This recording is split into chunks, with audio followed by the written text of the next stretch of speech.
being joined by bantamweight world champion Juan Archuleta. Thank you. Juan, congratulations on the win. Sitting up there with your belt, champion of the world, how does that feel? Say that one more time. Champion of the world. One more time. Champion of the world. Oh my God. The Reconquista is back, man. The Fighting Spanish are here.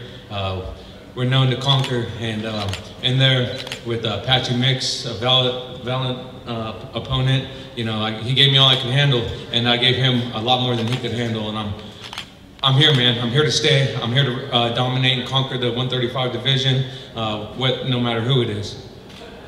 And talk to me about how the fight progressed. Was that kind of what you were expecting out of him? Obviously, you both were throwing a lot on the feet, and it was a pretty exciting fight. There's an old saying that people say, young, dumb, and full of cum, and that's what Patchy Mix was, you know. And we knew he was gonna go out there, blow his wad in the first round, and it was like, okay, stay composed, keep your calm, keep cool, keep collective. I'm the veteran, I've been here before, and this time I wasn't gonna go home without it. For sure, man. And talk to me a little bit about your post-fight speech. Obviously, you talked about where you came from and your people.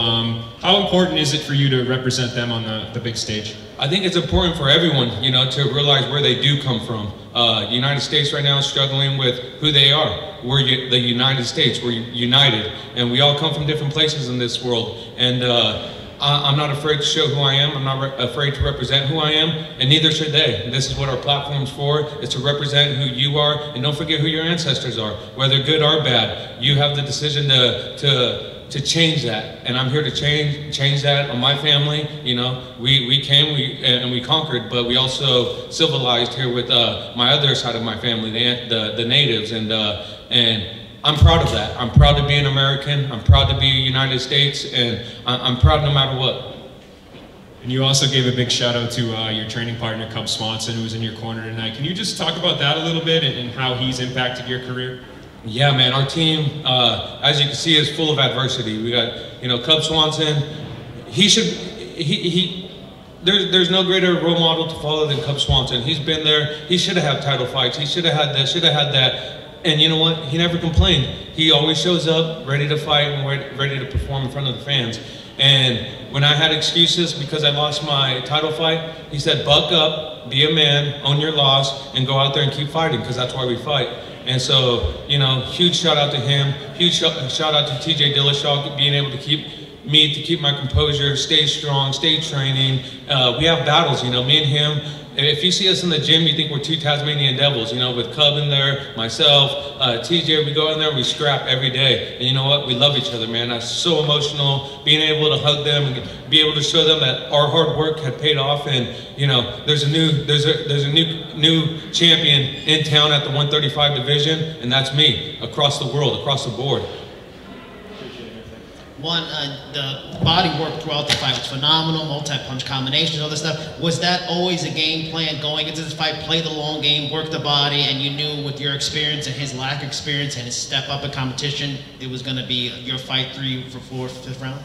Yeah, absolutely. Like I said, the whole game plan was dictated off Cub Swanson's fight with Kron Gracie, mixed with my manager Tiki. He's a great stand-up fighter, kickboxing, Muay Thai, and we just worked on beating the angle on the southpaw. TJ Dillashaw out in the switch steps, and you've seen a little bit of everyone in my fighting style. Joe Daddy Stevenson, his grappling style, Paul Herrera, Daryl Christian, his wrestling. I mean, usually he dominates guys over and with Daryl Christian, who used to work with a lot of guys out of San Diego, now works with us. I was able to nullify his clinch game, and that's all thanks to him. Even his takedowns, I was able to defend it, being able to wrestle with guys at St. John Bosco, and being able to outperform people. I'm a Purdue wrestler. I'm a Division I athlete, and I had to go out there and act like it.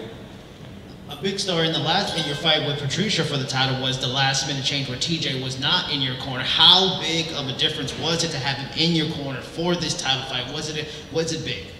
I mean, he's honestly a firecracker for me.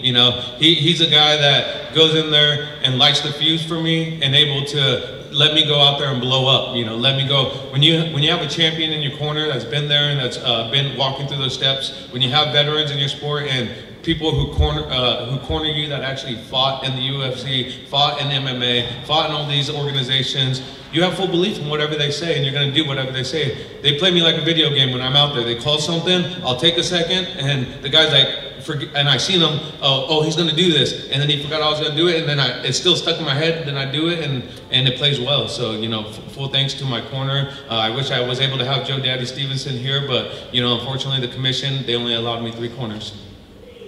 Congratulations, Juan. Thank I you. asked about that soccer kick that you went for. Did when Justin Herzog stopped it, I saw you had some words with him. Can you just talk about that whole?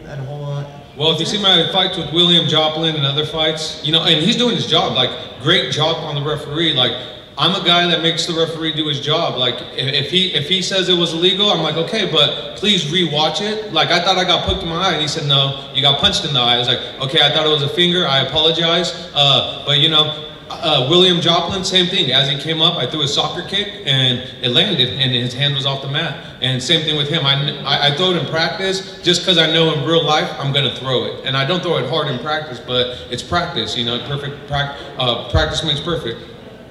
And with Bellator doing all these shows in Europe, any chance you can convince Scott Coker to do a show in Spain? That was a whole reason getting this belt and representing my people is to go out there in Spain, put a performance on in front of the king and queen, and go into the soccer field with all these soccer players. And if they could fill up a soccer arena, we could fill up a fight venue. Take a couple from the internet, John. Hi Juan, congratulations on the win. Thank you, sir. So I wonder, what was the mindset like in between rounds 2 and 3 there? Obviously, you know, you were down 2-0 on the scorecards there. Did you know that you had to step it up a bit, or were you kind of playing that he was going to start to fade there and that you were going to start picking him apart in those rounds? Yeah, you know, he's never really lost a round, and the whole idea was, hey, just touch, and pick him apart. Of course, a couple times I overswing, and he took my back, and he got some takedowns, but hey, we fight through adversity. We're fighters. You know, we're born with a gift, all of us, you know, whether it be journalism, whether it be construction worker. For me, it's fighting and performing, and it's going out there and making a big drama show, Triple G style, big drama show, and that's what I give to fans. Thanks, Juan. Appreciate it. Yep.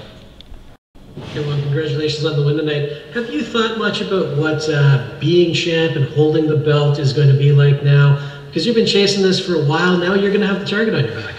Absolutely. TJ Dillashaw and Dwayne Ludwig, before the Patricio Pitbull fight, told me there's a responsibility being a champion. And, you know, they've coached me through it, and I know what's ahead, and I'm excited for the responsibility it takes to be a champion. Congrats again. Isamu Horiichi. Hi, congratulations on your victory. As a new champion, you will possibly face the former champion, Kyoji Horiguchi, in the future. I know you called him out once, but what is your impression of him? And if the fight is materialized, which part of your game do you feel you should improve to make sure to beat him? Horiguchi! I'm still coming for you, baby. Where you at? I hope you're ready, Horiguchi. I want that fight, baby. I want that risen belt. Let's go. Oh, that's awesome.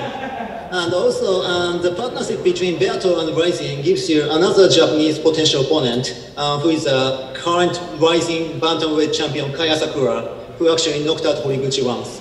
So tell me your impression of Sakura, and are you interested in going to Japan and unifying the title, just like, you know, Darian Porter tried to do? The DICE team and Scott Coker and my manager Tiki Gosen is going to make it happen. Special shout out to the DICE team. Thank you guys for the love and support. Yes, it's going to happen. You will see me in Japan. It's going to be just like this. But first things first, true champion defends his belt, and I'm a conquistador. I'm going to go out there and I'm going to dominate the 135 division all around the world. Thank you. All right, thank you very much, champ. We'll be joined.